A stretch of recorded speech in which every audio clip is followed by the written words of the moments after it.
Bismillahirrahmanirrahim. Assalamualaikum warahmatullahi wabarakatuh. Alhamdulillahirabbil alamin. Wassalatu wassalamu ala afdhalin nabiyyin wa asyrafihim sayyidil mursalin sayyidina Muhammadin wa ala alihi wa sahbihi ajma'in wa ba'du. Nah, alhamdulillahirabbil alamin. Alhamdulillah, pada hari ini kita dapat melangsungkan dan meneruskan tentang bedah buku Risalah Isra Mi'raj Nabi Muhammad sallallahu alaihi wasallam, karya Kiai Kanjeng Raden Penghulu Muhammad Wardan Diponingrat, yang merupakan alumni dari madrasah tercinta kita ini, dan juga beliau merupakan penghulu keraton Ngayogyakarta Adiningrat, dan juga merupakan ketua majelis tarjih pimpinan pusat Muhammadiyah yang paling lama, yaitu 22 tahun. Nah, pada pertemuan yang lalu telah kita jelaskan tentang biografi. Yang pertama biografi beliau, siapa beliau, dan yang kedua juga sebab risaing budi pekerti lan moral. Jadi sebab-sebab rusaknya budi pekerti dan moral. Dan juga kita bahas sebelumnya pengertian Isra Mi'raj. Apa pengertian Isra Mi'raj? Apa pengertian Isra itu? Yaitu perjalanan pada waktu malam. Dan yang ketiga adalah kemarin kita sempat membahas bahwasanya Nabi Muhammad sallallahu alaihi wasallam mendapatkan cobaan yang berat. Mendapatkan cobaan yang berat dari kapan? Dari lahir. Dari lahir Nabi Muhammad sallallahu alaihi wasallam telah yatim, tidak memiliki bapak. Dan juga ketika umur masih kecil ditinggal ibunya, yatim piatu. Lalu ketika sudah besar disuruh mengemban risalah, menebarkan risalah kenabian, merubah orang seluruh semesta menjadi rahmat. Seorang yatim piatu disuruh menjadi penebar rahmat, disuruh untuk mengubah segala hal yang buruk, dan disuruh menjadi pembawa risalah. Nah, itu sangat berat. Dan juga ketika mengemban amanah dakwah, banyak cobaan yang ada. Ketika awal banyak orang yang disiksa karena masuk agama Islam. Contohnya adalah Sumayyah. Tahu Sumayyah? Sumayyah ceritanya bagaimana? Nah, ibunya siapa? Baik, ceritanya bagaimana? Ceritanya ketika beliau masuk agama Islam, dipaksa untuk keluar dari agama Islam. Tetapi karena tidak mau, karena ngeyel, karena teguhnya iman, akhirnya dibunuh. Tahu dengan apa caranya dibunuh? Baik, tombaknya dimasukkan ke afan, ke kemaluannya, sampai dimasukkan sampai tembus. Seperti itulah kekejaman yang diterima oleh para muslimin di awal dakwah. Lalu ketika itu orang-orang yang melindungi Nabi Muhammad itu pada meninggal semua. Yang pertama yang melindungi siapa? Kakeknya. Siapa nama kakek Nabi? Nah, Abdul Muthalib. Beliau meninggal. Yang melindungi Nabi meninggal. Lalu siapa lagi yang menghibur? Kalau orang itu kalau sumpek, kalau bingung, kalau galau, siapa lagi yang menghibur? Istri. Tetapi istrinya juga meninggal. Mau curhat sama siapa? Sama pamannya. Tetapi di waktu yang sama pamannya juga meninggal. Alangkah kasihannya Nabi. Ketika itu istri meninggal gara-gara apa? Gara-gara Karena sebelumnya ada pemboikotan. Nah, kaum muslimin diboikot, tidak boleh ada orang yang berdagang, tidak boleh ada orang yang berhubungan, tidak ada boleh yang nikah. Intinya tidak boleh. Bayangkan saja, kalian dikurung di ruangan ini, nggak boleh ada yang jual makanan, nggak boleh ada yang ngasih makanan, nggak boleh ada yang berhubungan, ngomong aja nggak boleh. Dalam waktu 2 tahun, gimana? Masih bisa hidup? Tidak. Dan inilah yang terjadi pada kaum muslimin ketika awal. Maka dari itu akibat dari pemboikotan ini, istri Nabi Muhammad SAW yang bernama Siti Khadijah meninggal dunia. Dan juga apakah hanya itu? Pamannya juga meninggal. Ketika itu juga berdakwah ke Taif. Sedang berdakwah di Taif. Lalu ketika sangat-sangat berat beliau berdakwah, malah di Taif bukannya mendapatkan sambutan, bukan mendapatkan kabar gembira, tapi di Taif malah dicaci maki, dihardik, bahkan dilempari batu. Bayangkan, dilempari batu. Nabi itu dilempari batu sampai kena giginya, sampai giginya itu patah. Itulah yang terjadi di Taif. Maka dari itu malaikat sangat marah. Sampai ketika itu malaikat Jibril berkata, kalau engkau mau, ini ada 2 gunung ini, tak balikkan, tak tumplekan ke orang-orang yang di Taif. Sampai berkata seperti itu malaikat, saking marahnya. Tetapi apa kata Nabi? Apa kata Nabi? Nabi malah bilang seperti ini, janganlah berseperti itu, janganlah berbuat seperti itu. Tetapi bilang apa? Aku justru berharap dari mereka, dari keturunan mereka, orang-orang yang akan mengemban risalah. Akhirnya apa?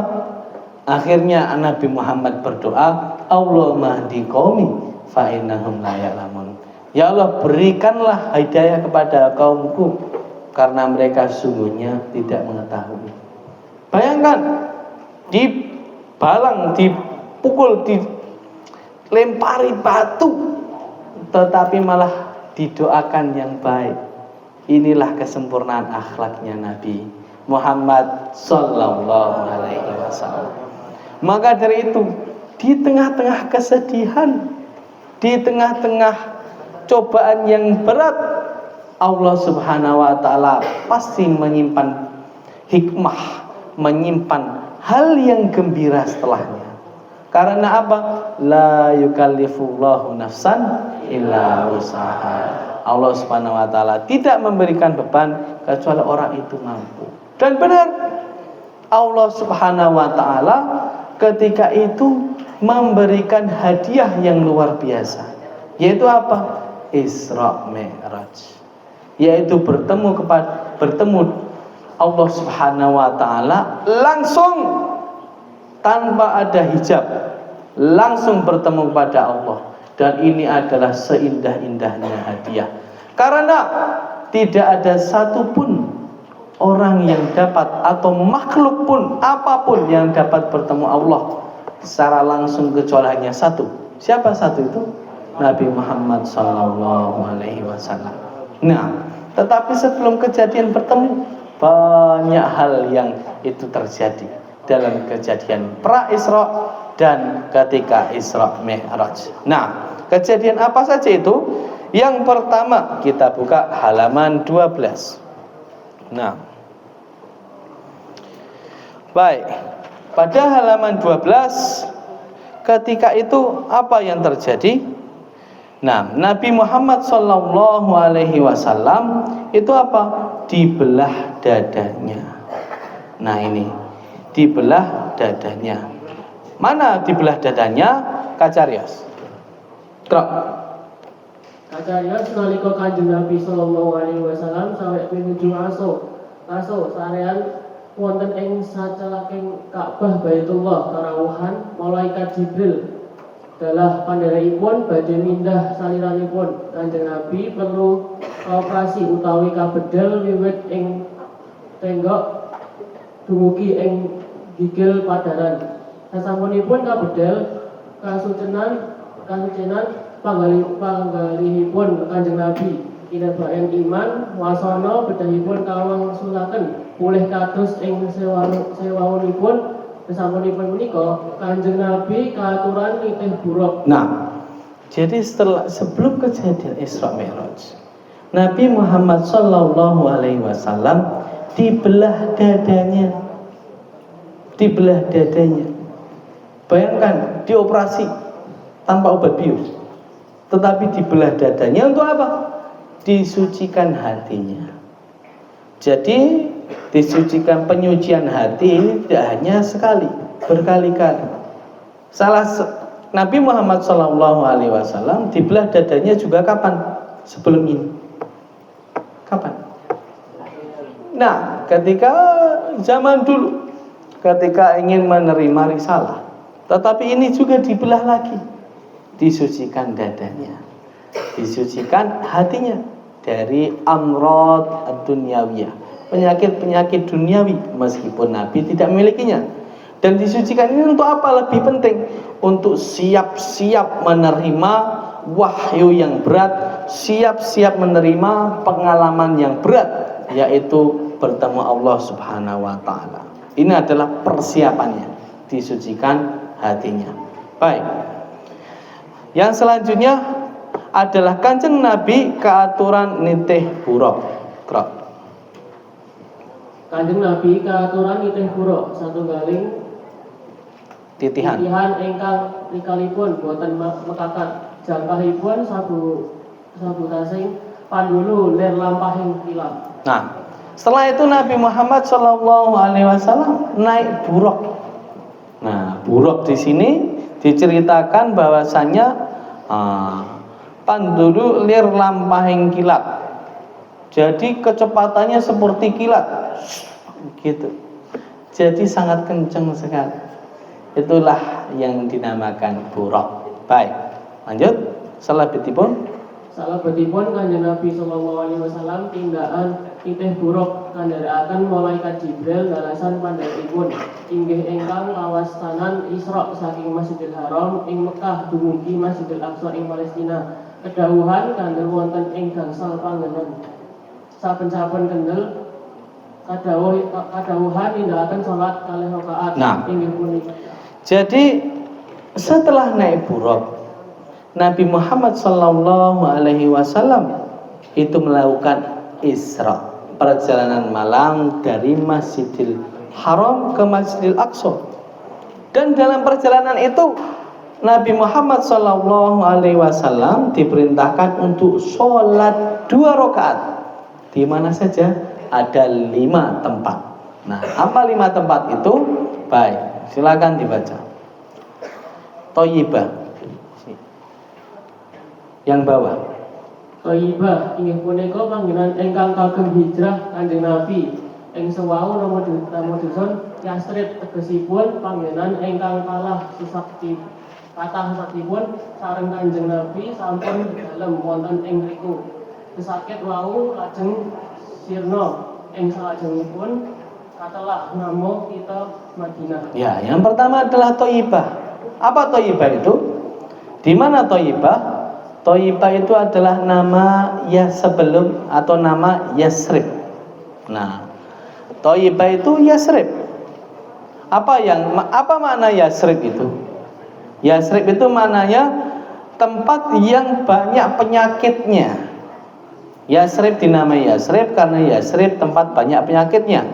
Maka dari itu ketika Nabi ke sana, terus ketika hijrah, sakit paradis, penyakit-penyakit yang ada di Madinah itu hilang semua, diganti dengan ketenangan sampai hari ini. Maka dari itu silakan bagi yang ingin umroh, nah itu nanti akan merasakan betapa tenangnya di Madinah. Dan Nabi ketika itu sholat 2 rakaat di Thayyibah atau di Yasrib. Nah, Syajaratul Musa. Syajaratul Musa inggih punika satunggaling panggenan ingkang kathah witipun tamar utawa kurma. Dusun punika kala rumiyenipun kagem pakendhalipun Nabi Musa alaihi salam nalika tinudung saking nagari Mesir dening Raja Firaun. Nah, Yang kedua adalah Syajaratul Musa. Apa Syajaratul Musa? Secara kalimat Syajaratul Musa adalah pohonnya Nabi Musa. Apa yang dimaksud pohonnya Nabi Musa? Nah, nggih punika satunggaling panggenan ingkang kathah witipun tamar. Satu tempat yang itu banyak tamar, pohon kurma. Nah, itu berbentuk dusun, dusun yang tempat itu dulu itu adalah tempat tinggalnya Nabi Musa ketika itu pergi dari Mesir. Nah, ketika diusir atau eksodus atau pergi dari negeri Mesir karena dikejar-kejar Firaun. Nah, dan Nabi Muhammad SAW sholat di situ 2 rakaat. Tursina satunggaling redi nalika Kanjeng Nabi Musa nampi wahyu saking ngarsanipun pangeran kadhawuhan dakwah dumateng Raja Firaun. Nah, yang selanjutnya adalah Tursina.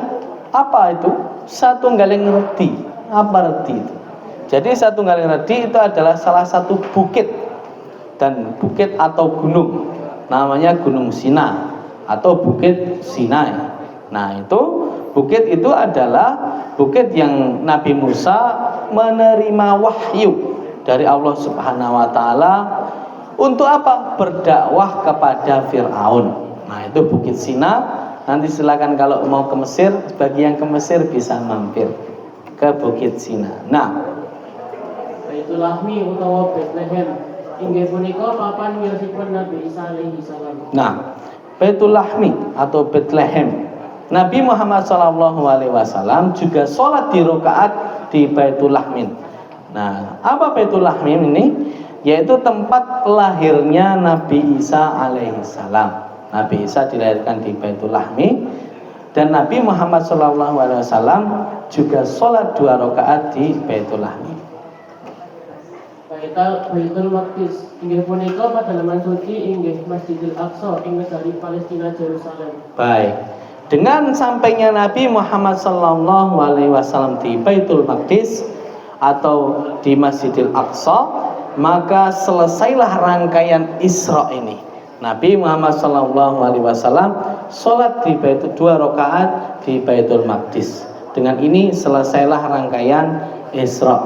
Rangkaian Isra. Nah, dalam keadaan Isra perjalanan ini, setelah Nabi sholat di 5 tempat, yaitu apa? Thayyibah, lalu Syajaratul Musa, lalu Tursina, lalu Baitul Lahmi, lalu Baitul Maqdis. Dalam serangkaian perjalanan ini Nabi Muhammad SAW melihat ada kejadian-kejadian yang aneh, melihat kejadian-kejadian yang itu unik, melihat kejadian-kejadian yang menjadi simbol bagaimana manusia bertindak tanduk. Kejadiannya apa saja? Ada 11 kejadian. Nah, tamsil perlambang. Tamsil perlambang tepo palupi pitulas warni. Kacariosaken wonten ing sawenehing riwayat nalika Kanjeng Nabi sallallahu alaihi wasallam tindak Isra saking Masjidil Haram dhateng Masjidil Aqsa, panjenenganipun kapiksahaken pinten-pinten tamsil perlambang minangka tepo palupi tumindak lan budi ingkang sae pinuji saha ingkang awon. Wondene tamsil gegambaran punika wau antawisipun inggih punika. Baik. Yang pertama apa? Krok. Riksa obor mubiar saember kemamang amurugi dhateng Kanjeng Nabi sallallahu alaihi wasallam. Malaikat Jibril ngaturi katerangan bilih punika jeng Ifrit. Nah, yang pertama Nabi Muhammad sallallahu alaihi wasallam ketika mengalami Isra, beliau melihat ada obor api yang itu menyala-nyala, yang berjalan ke sana kemari. Sekarang masih sering terlihat enggak? Masih ya? Baik, ada orang yang saat ini melihat api yang terbang. Siapa yang pernah melihat api terbang? Nah, Mbak Naspati, saya juga pernah melihatnya. Nah, jadi ada api yang terbang-terbang seperti itu, tapi ini besar ya. Obor mubiar terbang-terbang sana kemari. Lalu Nabi bertanya kepada malaikat Jibril, baik, itu apa? Malaikat Jibril menjawab, itu adalah jin ifrit. Nah, jin ifrit. Karenanya Nabi Muhammad SAW berdoa, a'udzu bikalimatillahi tammati min syarri ma khalaq wa dzara'a wa bara' wa min syarri ma yanzilu minas sama' wa min syarri ma ya'ruju fiha wa min syarri fitanil laili wan nahar wa min syarri kulli tariqin illa tariqan yatruku alaina bi khairin ya rahman. Setelah berdoa ini jinnya hilang. Yang tadi api-api itu bulat-bulat atau api itu berkobar-kobar itu bisa hilang setelah berdoa. Maka dari itu kita diperintahkan ketika melihat setan, melihat jin, melihat hal yang tidak menyenangkan, berdoa ini. Nah, silakan nanti dicatat doanya. Nah, periksa tiang. Periksa tiang anggenipun anggeni pantun, uger pantun wawonipun ugut lajeng tuwuh dados pantun malih. Kepaten ngantos marambah-rambah punika sanes panipun tiang-tiang ingkang remen dana, dharma, zakat lan sedekah.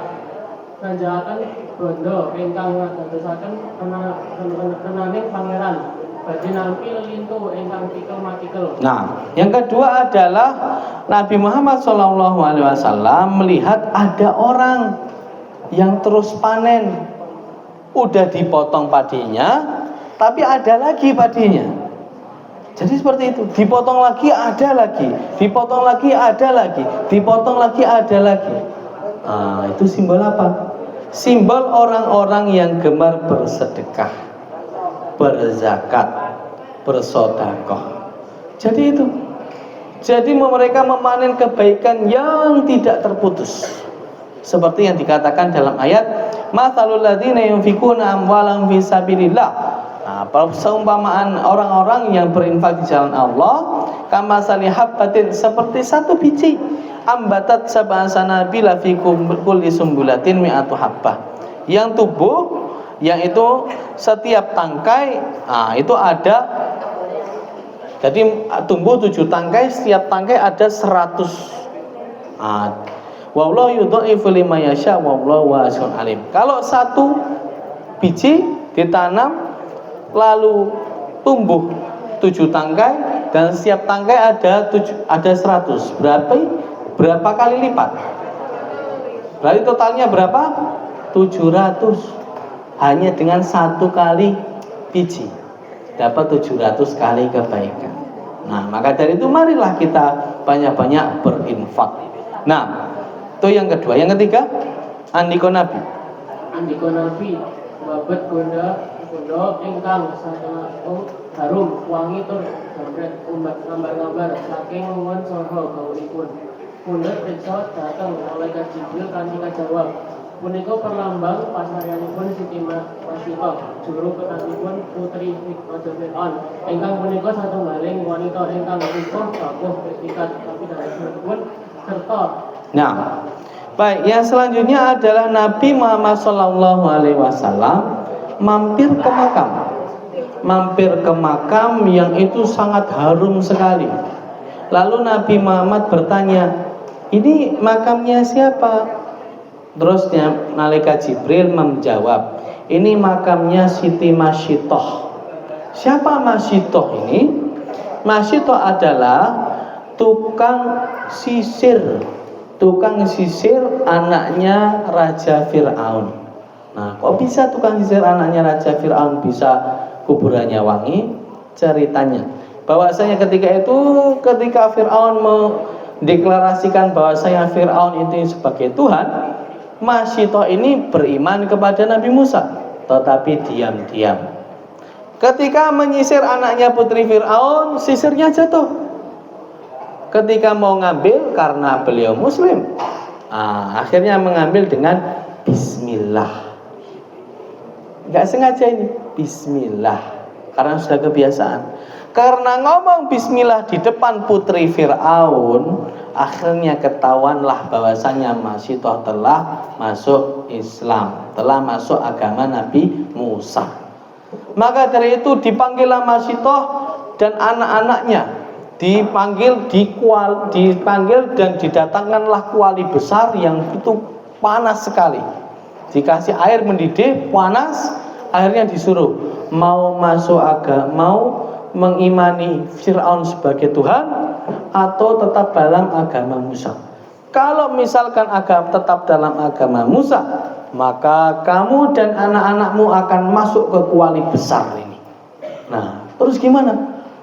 Akhirnya ketika itu tetap teguh, anaknya yang satu dilempar.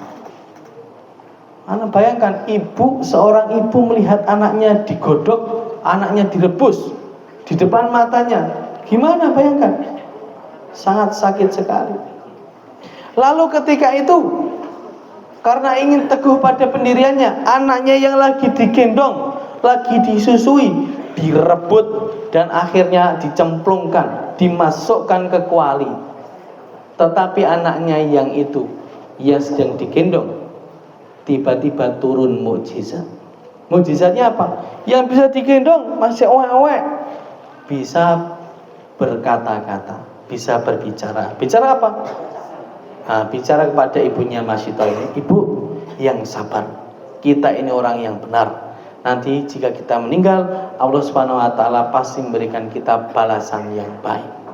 Akhirnya ketika turun mukjizat itu, Masyito menjadi yakin hatinya.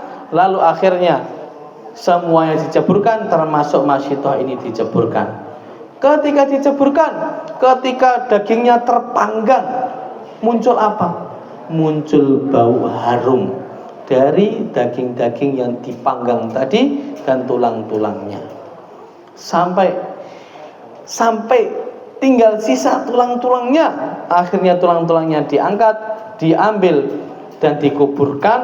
Lalu bagaimana? Kuburannya sangat harum sekali. Dan itulah mukjizat yang Allah Subhanahu wa Ta'ala berikan kepada orang-orang beriman.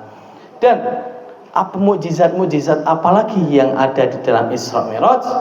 Nanti insya Allah kita akan sampaikan minggu depan. Baik, karena ini kita cukupkan pembahasan Isra Mi'raj ini. Hayya nakhtatim dirasatana bi qiraatil hamdalah. Sekian, wassalamualaikum warahmatullahi wabarakatuh.